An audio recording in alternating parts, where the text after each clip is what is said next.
Just tell me a little bit about your journey into dentistry and hygiene.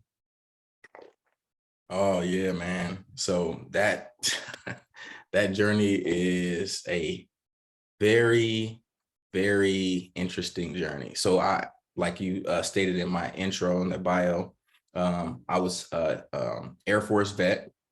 So I served as an MP in the Air Force. When I separated from the military, I had the option of obviously going and joining the police force here in Atlanta. But throughout my experience of being a cop in the military, I really found that I did not enjoy that career. Um, so I started to weigh out my options. Essentially, I knew when I got out of the military, it's 2012, and I was like 24 years old, and I knew that I needed to make a decision about what I was going to do with my life now that I'm out of the military. And whatever I decided, I had to commit to it and see it through. But I had a 5-year plan on where I wanted to be. And along that journey, I think you'll find this interesting, Dr. Block.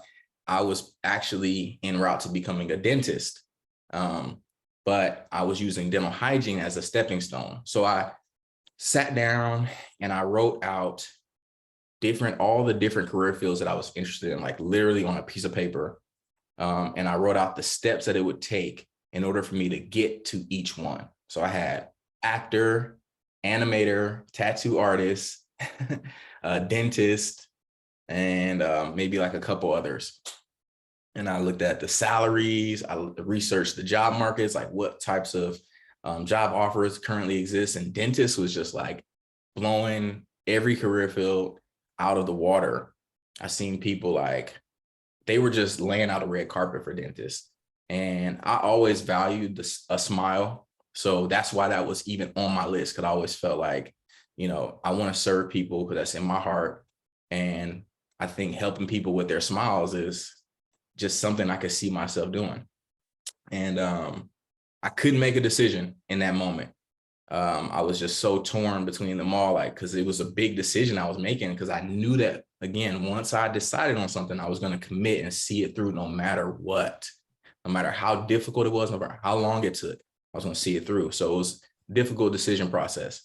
So I put the paper away and I did what most people do when they're just trying to kill time and they're at home. I pulled out my phone and I just pulled up Facebook to start scrolling. And the first thing that popped up was this girl I went to high school with. It was her dental hygiene license. And I didn't even know she was in hygiene school. It was her dental hygiene license. She was getting ready to graduate. She was taking her boards. And it was just an obvious and clear sign to me that that was the route I needed to take. And so I decided from there, and I went and to a local school for this college in Smyrna, Georgia, and began my application process. Do you still practice hygiene right now? Yes. So I still maintain an active license. I am not currently practicing, but I am currently sponsored by OnDM.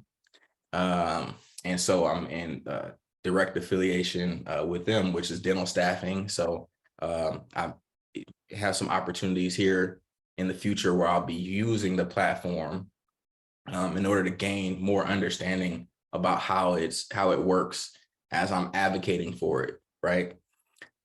So yeah, I did. So I graduated hygiene school. Let's go backwards. I graduated hygiene school in 2016, and I practiced all the way up until the end of 2020. And it's funny because I literally, like, 2020, I said, this would be my last year practicing clinical. And I was, I had a tattoo shop at the time that I owned and was operating.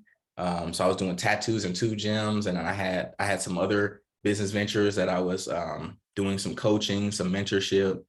And at the end of the year, I was offered a position as head of business development with Driven Dental Implant Marketing. And I stepped away from clinical full time to help with that business. And it was such a, man, that was around the time when I met you, actually.